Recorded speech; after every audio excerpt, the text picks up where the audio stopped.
Fight Night Kansas City just happened right now, and I'm going to do an event recap. Garry versus Carlos Prates. Damn it, that sucked. The main event, a little bit sucked, but event recap, starting with the one at the start, ending at the one at the end. Just giving you my thoughts about what I thought about it. I'm looking sharp today as well, and I've got a stain on my shirt right here, so let's get into it. I've just sat on this chair for 6 hours, but now I'm ready to break down the card, like Guru does. I'm Guru. All right, Joselyne Edwards versus Chelsea Chandler. I was asleep for this one. She knocked her out in the first round. I picked Joselyne. I picked Joselyne Edwards. I actually go 10-0 before I get one wrong. So stay tuned for that. I get all of them right, even Timmy Cuamba, until I started getting most of them wrong. But Joselyne Edwards, nothing's really happening. I was asleep. I don't know what happened. And then she knocked her out. I did see the little moment where she landed a good shot, rocked her, followed her to the ground, and she finished her off. Joselyne Edwards starts off the card great with a first round KO for the women. Great start, Joselyne Edwards. And I picked her by decision. Of course, women. Timothy Cuamba versus Roberto Romero. A real nice, great performance from Timothy Cuamba. Timothy Chalamet Cuamba. I picked Timmy Cuamba to beat Roberto Romero. Nearly no one did, so this was a good pick to get right.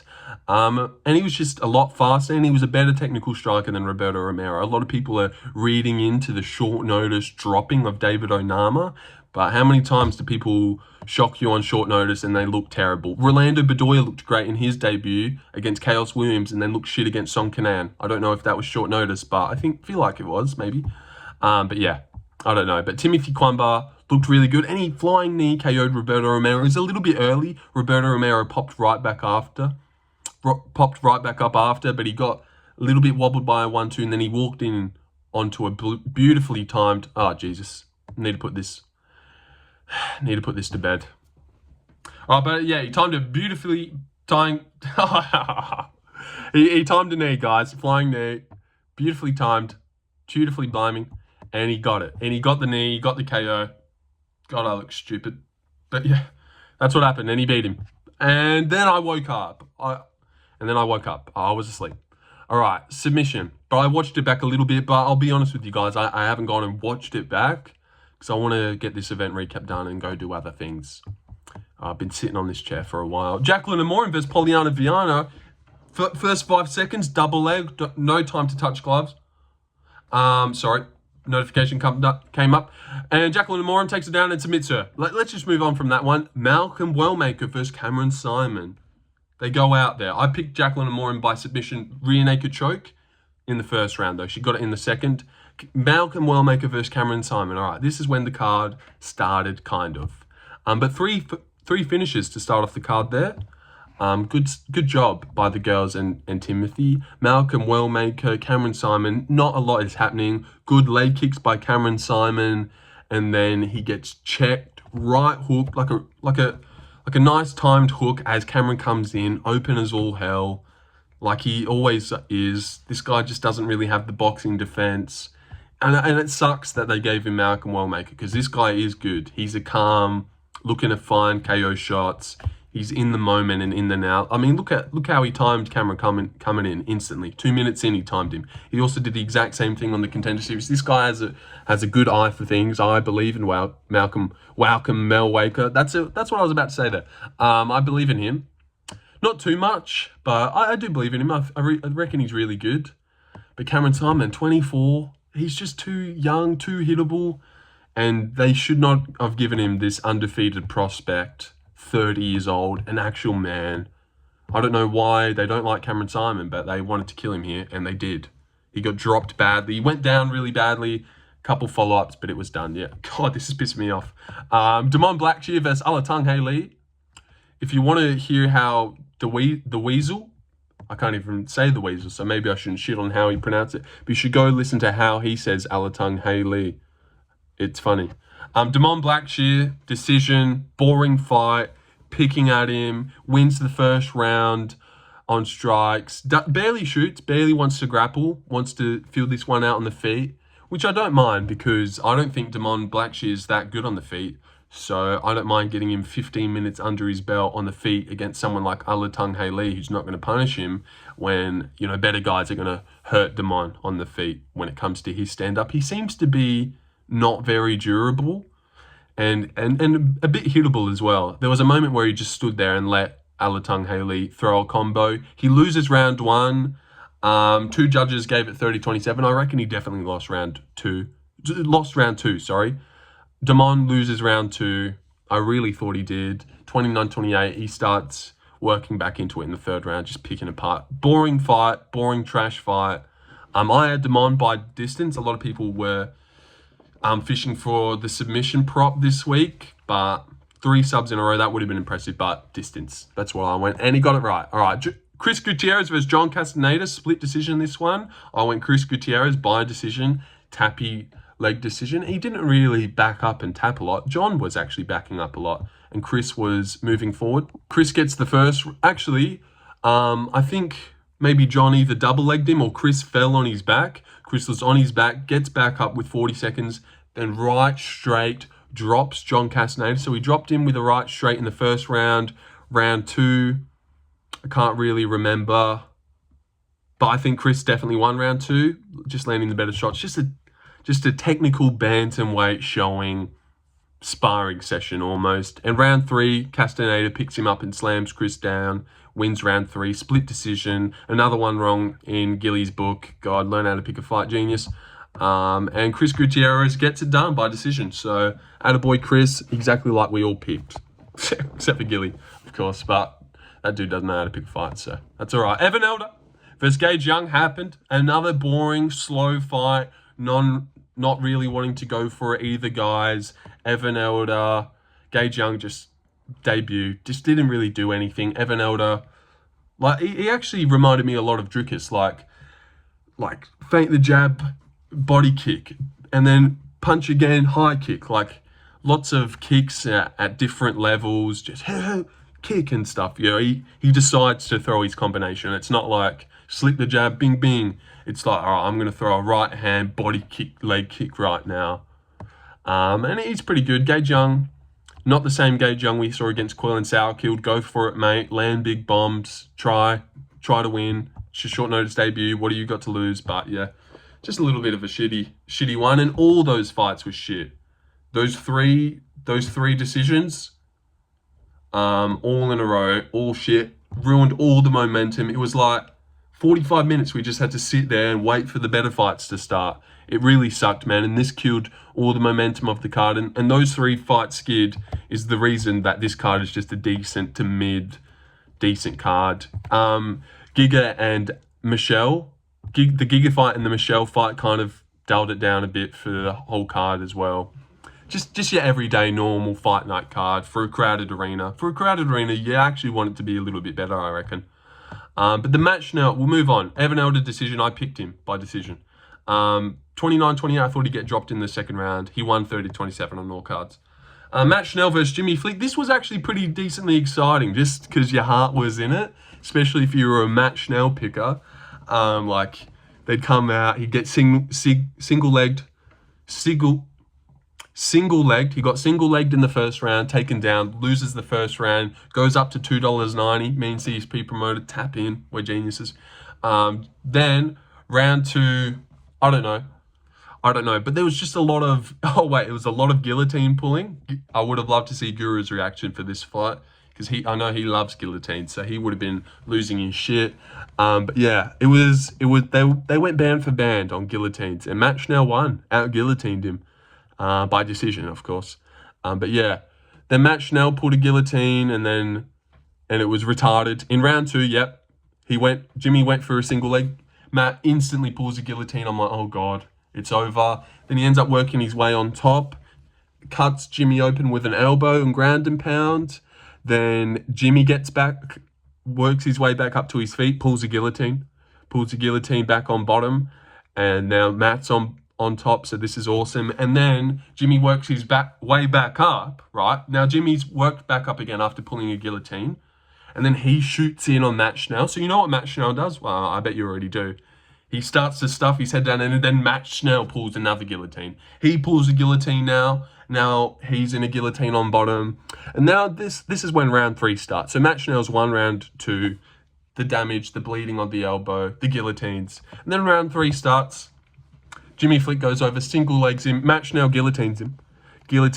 And then he gets up, and then Jimmy guillotined him again. And then Matt tried to, like, not even pull a guillotine. He tried to, like, get on top and mount guillotine him. It was weird. It was real weird. But now they have the identical records, which I said. But yeah, good third round. Matt wins the third round, ends up on top. Jimmy's a bit gassed, not a lot left in him. Shouldn't have been that close, Matt Schnell, but good to see you back in the win column. Did he retire? I'm not too sure. He should have retired because that was the only freebie you're ever going to get. It's Ramazan Temirov. Ramazan Temirov. What's that guy's name? That's who he's getting next. Ramazan Temirov or something like that. Actually, I wouldn't mind Charles Johnson versus Matt Schnell. To be honest, I feel like that makes sense where they both are. All right, moving on. And they both beat Jimmy Flick. Charles Johnson's also beat Jimmy Flick, so they always do that. Match up guys that have fought the same guy. All right, moving on to the first fight on the main card. Ikram Aliskerov versus Andre Muniz. Fight was a strange one. A very strange one indeed. I picked Ikram by decision. I really wanted to pick Muniz, but the odds were too much. But I didn't believe in this one at all. I thought it'd be a sloppy middleweight fest. I got it confused with Abbas versus Michel Pereira, it seems. But yeah, nothing's really happening. Both look slow. No one looks good or elite at anything. And then 40 seconds left, 30 seconds left. It's about to end. My prediction's looking pretty good. A shit fight, slow, boring decision. And then Ikram lands a left hook. And seriously, I'm not joking. I eat that left hook. I do. I eat that left hook. I don't get rocked by. I eat that. I promise you I ate that left hook that he landed on Muniz. And Muniz turned into a fucking Indian and sunk to the ground. Woo, and sunk to the ground. Hurt, wobbled all over the place by the lightest punch you've ever seen. I promise you I eat that. I'm not joking. I eat that shot for breakfast and I fucking keep going. I keep going forward after that. What is that shit? I cannot believe that happened, actually. And what have we seen from Andre Muniz? Have you ever seen him baptized? Like, have you ever seen him KO'd brutally? No. Paul Craig ground and pounded him, and he's never been KO'd. Oh, he's been KO'd by Azamat Murzakanov. Oh, that's crazy, bro. Azamat Murzakanov one-punched him in 50 seconds, it says here. That's crazy, bro. The more you know. But yeah, so he has been KO'd once by Azamat, but that was it. Oh, he's been KO'd before. All right, so when he loses, it's by KO. But there's nothing that we've seen of Muniz. How did he beat Jun Yong Park? Oh, fuck. Oh, God. How did you let him lose? How did you fucking... Jun Yong, how did you lose to that guy? Seriously, I thought Jun Yong Park's pretty good. I reckon he'd have a razor close fight with Ikram. But he gets hit by a left hook that I would eat, sinks to the canvas. I wanted Herzog to keep it going, but no. Stopped it with 8 seconds left. That's all right. Moving on. Yep, Ikram first round KO. Like most people predicted, but that was bullshit. That was so weird. That was weird and that was bullshit. And I am currently 9-0. Randy Brown, 9-0 that is. Like, I've not got one wrong. I'm out of the 9 fights, I've got all of them right. That's what 9-0 means, if you didn't know. Randy Brown versus Nicolas Dalby. Randy Rude Boy Brown from Jamaica. I went Randy Brown, and this was actually a decent fight. Actually a great fight. Not as it was a great fight, but the finishing sequence was great. Round 1 was pretty good. Feeling it out. Lanky's being real long. I meant to say Randy's being real lanky, but Lanky's being real long as fuck. He'd been lanky as shit. And then shoot, boom, right hook, right on right on Dalby's nose, kills it, squashes it to this side. This little ridge here is touching this cheek now. That's what's happened. Della Maddalena, you're not Della, mate. I think that's what Nick Dalby tried to do. He's like, fucking hell, this guy's rangy. Here, quick, smash my face in and let's see if I continue. Oh, God, I'm so funny. I'm so funny. Yeah. I think that's what happened. I think that was what happened. All right. Yeah, he smashed his face in. You're not Dylan, mate, so you're not going to chin Randy Brown like that. And the broken nose, it didn't help. Actually, he breaks his nose and then he drops Randy Brown. So he is Della. I take it back, but he just didn't submit him. He didn't submit him. As he got his nose broke, he channeled his inner Della Maddalena and then he dropped Randy Brown on his ass with one punch, classic. But then just stayed on top, didn't sink in the rear naked, doesn't have that perth in him. And then in round 2, I don't even know what happens. They're going at it. He's fishing for this big uppercut, rocks Dalby a bit, and Dalby's like, all right, it's time. My nose is broken. This sucks. Let's go. They go for it. Holloway Gaethje slumps him out cold. The best moment on the whole card. Performance bonus, surely, but maybe not even really. We'll do the performance bonus after. I'll tell you who I think should go. But yeah, great moment. Great spectacle. Awesome. That was awesome. Best moment on the whole card by a country mile. That was awesome. Great moment. All right, moving on. And after a great moment, main card, momentum, 2 KOs, Abbas Magomedov and Michel Pereira happens. And Michel Pereira, what I thought, but didn't pick, I picked Michel. First one I got wrong. Shouldn't have done it. Is I gassed out. I better not gas out this fight, so I'm not going to throw. It's so classic. It's the tale as old as time. I gassed out last fight. Time to not throw anything this fight, so I don't gas out. But in not gassing out, I'm not winning because I'm not throwing. So this was a trash, sloppy middleweight fest. Both guys gassed out. Abbas looked shit in round 3. They both looked shit and slow and gross. What a terrible fight. Terrible fight. The crowd was booing. Then the crowd actually chanted in round 3, some football chant that they do, Kansas City, and it was the loudest the crowd's been all night, and it's because they were fucking bored. They got so bored that they got loud. So yeah, that's how bad this fight was, that they started chanting. You know when the crowd just starts hanging out.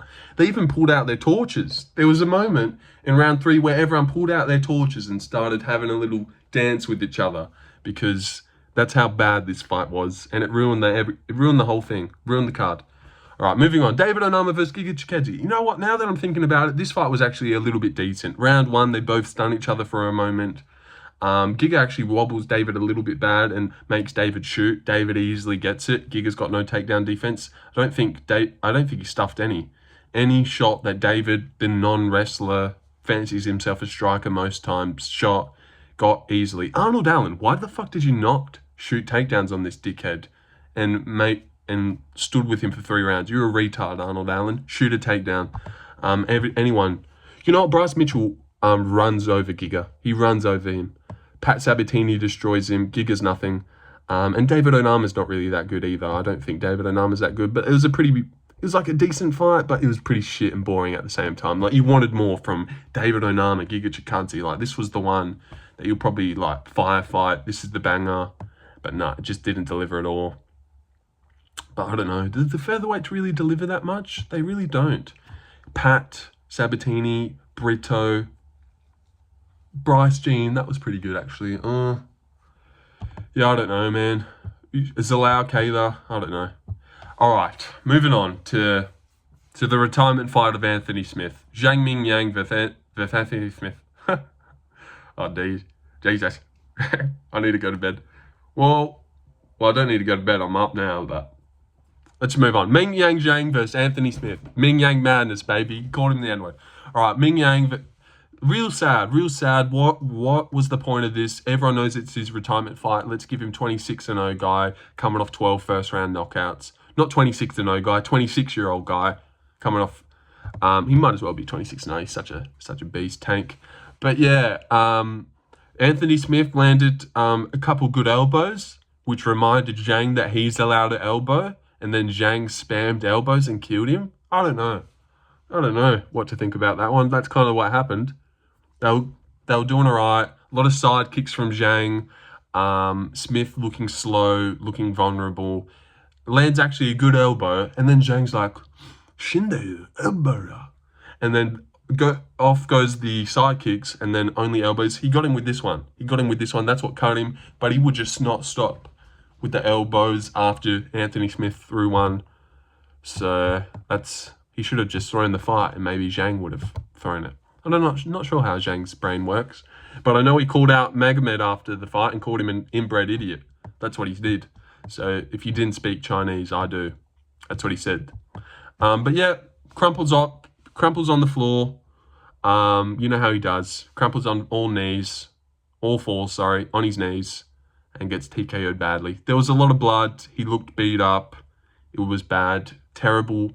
I don't know why you give him Zhang on his retirement fight, but no respect for him. Like, you care about him that little to give him Zhang, 26-year-old samurai, on his retirement fight, but you care about him enough to make a post-fight package, watch package, which I genuinely thought was sweet and nice and a little bit wholesome, and it made me sad for Anthony Smith and his career, but also happy for Anthony Smith and his career. Good career, Anthony. You did it all, mate. Fought for the belt. You fought John Jones. Come on. So yeah, good boy. And it's over. And Zhang, onto bigger and better things for Zhang. All right, now main event time. Carlos Prates versus Ian Machado Garry. Ian Machado gets this one done, as it says on my video, on my channel. If you go look on my channel right now, Ian Garry will put on a masterclass against Carlos Prates. So you're welcome. So I got this one right, but I got this one wrong. I had Prates by TKO in the 3rd round. And he didn't get it. But I did say in my stream, people who were in my stream will remember, I felt like this was kind of coming. Carlos looked dejected, looked trash in the first 3 rounds, barely threw punches. They showed up the striking stats after round 3. It was 6, 9, 5, and then you've got Garry 18, 22, 17. Like, Carlos just isn't throwing, like kind of following Garry around the octagon, only having that hello. Like, that's all he was going for in the first couple rounds. Round 4 and 5, he finally starts tapping into it. You can see when he started doing the shoulder roll. It's like, oh, okay, there he is. He's here. But it's too fucking late, dude. I just didn't get it, man. Maybe it was the overthinking of the 5 rounds, the cardio, this is the best guy. I feel like he maybe got into his head a little bit too much. But gave Garry a lot of respect in the stand-up. The grappling didn't really work like I thought. But it did eventually. He got him down a couple times. A lot of single legs. Carlos would defend them pretty well, though. In round 4, Carlos starts feeling himself, lands a good shot. Ian Garry's nose starts to bleed a little bit. Ian Garry's banked the first 3 rounds, by the way, just doing way more. Carlos is doing nothing. Missing when he's throwing, but he's barely throwing. Couple single legs. Maybe Ian gets him down for a moment in round 3, but hadn't got him before that. He would pick up a single leg and Carlos would just grab his asshole and throw him into the ground and it would be fine. And then round 4, he feels himself, wins round 4. I gave Carlos round 4. And then round 5, he turns Ian Garry into a 7-year-old toddler. Wait, 7-year-olds don't crawl on their feet. Turns Ian Garry into a 3-year-old. And there was that moment where Ian Garry crawled away on his feet. He kind of got broken, shooting profusely, wants nothing of the stand-up anymore, shooting every time Carlos gets close, and not even like to try and take him down. Just have a moment, stuff it, let me end up on bottom. And there, in the last minute, he was ground and pounding him away.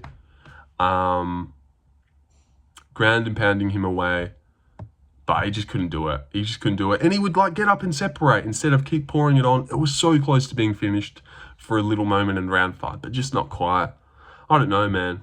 Like, that looked like the Ian Garry we know, but Carlos Prates had none of that confidence that he usually comes with himself. None of that energy and shit. He did have that energy in round 4 where he just started ignoring and just walking him down. But like, I just don't know what he was doing in the first 3 rounds. He just did nothing. And performance bonuses go to Joselyne Edwards gets 1, Timothy Cuamba gets 1, Wellmaker gets 1, and Randy Brown, and that's it. That's easy. Ikram doesn't get 1. Muniz was $5, and that was a fluky punch that wouldn't even KO me if it tried. Seriously, I'd eat that for breakfast. That's exactly who gets it. And no fight of the night. Yeah, no fight of the night. Those are exactly who should get the 50K. Joselyne for her KO, Timmy for his KO, Amorim sub, no. Wellmaker's KO, definitely 50K. And the last 50K goes to Randy Brown. And that's it. And that's perfect. Zhang doesn't get 1. And the main event doesn't get fight of the night. It was actually a shit fight until like the last round definitely saved what everyone was going to probably take away from the fight, saying it was a bit decent, but that was a terrible main event. Nothing had happened until round 5 or the end of round 4. And yeah, Carlos just looked dejected and not himself, really. Yeah, it was a weird one. I went 11 from 14, got 3 wrong, which is pretty good. Got the Abbas one wrong, got the David Onama one wrong, and the main event wrong. So yeah, just the ones that count. Hey. Yeah, just the ones that people are going to remember. Actually, people might remember that I picked Ian Garry by Masterclass on my channel. Hopefully that skyrockets in views now. We can only hope. Joselyne Edwards gets a KO. Recap. Joselyne Edwards KOs Jesse Chandler in the first round. Timothy Cuamba, flying knee. Beautiful time. A little bit early stoppage, but Roberto taking a lot of damage. Flying knee KOs Roberto Romero in the second round. Jacqueline Amorim, rear naked chokes. Polyana Viana in the second round. Wellmaker catches Saaiman coming in, puts him away easily in the first 2 minutes. Damon Blackshear gets a boring decision win over Alantengheili. Guittieraz gets a boring split decision win over Casteneda. Evan Elder gets a trash boring decision win over Gage Young. Ruined the card. Schnell gets a decently fun and roller coaster of a decision. That was good. I did enjoy watching those two little dorks roll around with each other. Ikram gets a nothing first round KO. That was like, might as well not have happened. Randy Brown and Dalby kind of go to war. Awesome moment. Abbas, Michel ruin the card, legit ruin it. The whole crowd is in agony. They're playing with their fucking phones. It's that bad. David Onama and Giga kind of ruined it a little bit, but not overly. It was probably the reason David Onama and Giga's fight was fun is because we just watched Abbas versus Michel, I reckon. And then Ming Yang kills Anthony Smith. And Ian Garry gets a masterclass decision. Not a masterclass. Gets a close decision winning the first 3 rounds until Prates actually decided to fight. And then he lost the last 2. But he could have won round 4. And that's it. 27 minutes on the dot. I just sat here for 6 hours. Did I do good? When's the last time I've done when's the time I've ever just sat there for a whole card? I'm the best. I'll see you guys later.